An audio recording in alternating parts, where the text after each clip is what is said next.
こ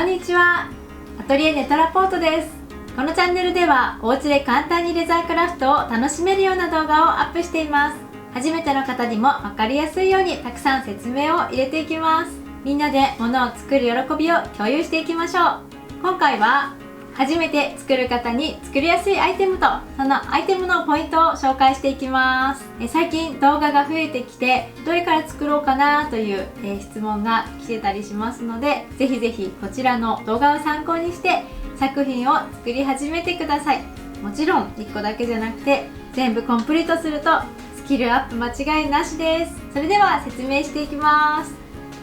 YouTube の再生リストというところにジャンル別に動画がまとまっているんですが、その中に初心者というグループがあります。その中に載っている作品を一つずつ順番に作りやすい点などをまとめて紹介していきます。まず見てもらって、こちらの焦げ茶色のシリーズ、こちら3つは革教室で一番最初に来るといろいろなポイントが抑えられておすすめしている3点をご紹介します。まずこちらです。コインケースになります。マチ付きのコインケースになるのでパーツもいくつかに分かれていまして、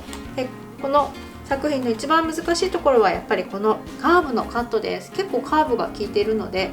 包丁の動かし方の勉強になります。結構容量も入りますので小銭だけでなくてお薬をちょっと持ち歩くのにとか、あとはアクセサリーを入れる方も結構いらっしゃいます。コンパクトですごく可愛らしいのですごい人気になってます。次はこちらのパスケースになります。裏側こんな感じで、カードは一応2枚か1箇所に2枚ぐらいは入るので4枚ぐらいまでは入ります。2枚2枚でパスケースとしても使う方もいらっしゃいますし、ポイントカードを数枚持ち歩く方、あとクレジットカードを持ち歩く方もいらっしゃいます。ここにハトメリングがついているのでキーホルダーつけたりとか紐をつけたりいろいろ便利に使えると思います。でこちらの作品はこういった段差があったりカーブのところがあります。段差の穴の開け方の練習だったりカーブの穴の開け方の練習などボンドの付け方いろいろ学べます。この3つを選んでもらえればその要素が全部入っているのですごいおすすめをしています。3つ目はこちらのキーケースになります。こんな感じで金具がつくとすごいかっこいい感じがしてきますね。作ったぞっていう達成感もすごく得られると思います。こちらはなんと段差がここにたくさんあるので段差の調整がすごく上手になれる作品になります。刻印を打ったりすると表情も締まってとってもかっこよくなってきますので、こちらもぐるっと一周結構縫う距離が長いです。縫う練習にもなりますのでぜひぜひこちらも作ってみてください。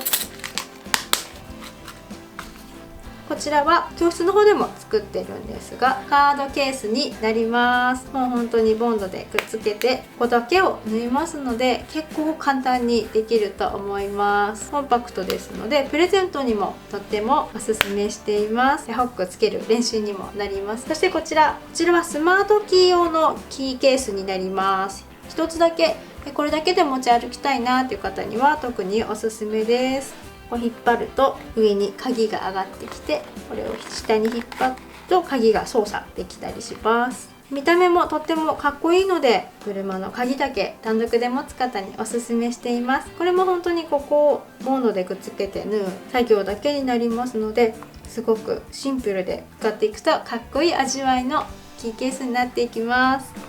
そして次はこちらのティッシュケースのカバーになります。バッグの中にポケットティッシュだけ入れておくと中身が全部出てしまったり結構あると思います。こちらに入れておけばポケットティッシュが守れますのですごくおすすめです。こちらももうカットも直線のみになりましてここ2箇所縫うだけになりますのでとっても簡単にできます。シンプルなのでこういった飾りをつけるとオリジナリティが出せると思います。プレゼントにもやっぱりこれも人気になってます。そしてファスナーを練習するならこれというのがこちらのポーチになります。すごくシンプルなポーチになりまして、表と裏2枚を貼り合わせて内側で縫った内縫いというものを使っています。ファスナーをここにつけていくので、縫い目などすごく、重要になってきます。小さい作品で練習しておくといろんな作品に応用が効いてきます。バッグとかお財布とかやっぱりファスナー使うと思うので、こういった小さい小物で練習していくと今後のためになると思います。なのでおすすめしています。ポーチ結構もう女性はいくつあっても助かりますので、お化粧コンパクトが入ってちょっとリップが入ってぐらいのちょうどいい大きさになってます。最近男性の方でもガジェットケースとして充電器を入れたりとかして使ってると思います。革のケースで作るとかっこいいと思います。そしてここにはちょっと入りきらなかったこちらがキャンプなどで使うスキレットのカバーです。これですね。これだけだと何かわからないかなと思ってちょっとスキレットに装着してます。これも2枚を貼り合わせてしっかりと縫っていく工程だけなのでシンプルで作りやすいと思います。キャンプが趣味の方とかでレザークラフトしないよっていう方でもこちらだったら初めてでも作れちゃいますので、ぜひぜひオリジナルギアを作ってカスタムしてください。ここまでが動画の再生リストというところの初心者というくくりの紹介した作品になるんですが、それ以外にも動画にアップしているもので、初めてでも作りやすいものをちょっといくつか紹介いたします。まずこちらメガネケースです。メガネケース、大きなパーツをくるりと切ってひたすら磨いていきます。こういったところの毛羽立ちとかを抑えるのに磨きの練習になると思います。縫うところも少ないので1個目か2個目に作る方が結構多くいらっしゃいます。ご旅行とか、持ち歩いたりする方も多いのでメガネケースも重宝します。次はこの前アップされたばかりのこちらのポーチになります。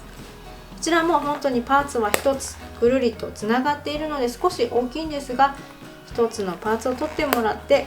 磨いて横を縫うだけになります。ひっくり返すのに練習にもなりますので実用性もあって作りやすいという携帯が入る縦長のポーチになります。そしてあとはすごく作りやすいと思います。これはもう縫わないのでブレスレットです。こっちはマジック編みの練習になったり、こっちはもうひたすらまっすぐ切る練習になってきます。こういったもので、達成感を得て次の作品へのモチベーションへとつなげていってください。ぜひぜひ皆さんこのあたり最初にコンプリートしておくと今後の作品作りのスキルアップになると思います。色違いやちょっとデザインを変えるだけでかなりイメージも変わってくるのでシンプルな作品はとても面白いと思います。いかがでしたか？初めての方でも順番に作っていくとどんどん腕が上がっていきますので、ぜひぜひたくさん作って一緒にスキルアップしていきましょう。もうたくさん作り慣れた方でも大物と大物の間に達成感をすぐ味わえるものを挟んでもらえるとリフレッシュになるので、ぜひぜひチャレンジしてみてください。動画の方気に入ってくださいましたらいいねボタンやチャンネル登録よろしくお願いします。またお会いしましょう。